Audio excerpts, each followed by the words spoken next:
Hi, Dr. Epting here from Tampa, Florida. I'll be sharing my experience with the MIS FiberTak Achilles SpeedBridge technique for patients with insertional Achilles pathology.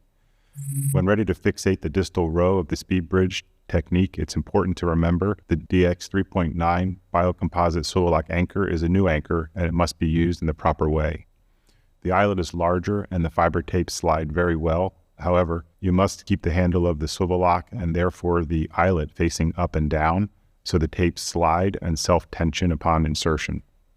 If the eyelet is not oriented correctly, then the tapes may twist and compromise insertion. Due to the larger eyelet and the smaller drill holes, care must be taken to make sure that the angle and position of the SwiveLock shaft is accurate prior to insertion. Leaving the distal K-wire in place until the last minute helps with this. Finally, utilizing the new laser line feature on the SwiveLock driver. Once you see the laser line appear, the anchor is flush, and when it is line to line, the anchor is 2 millimeters countersunk. I must say this technique has changed my practice and patient recovery.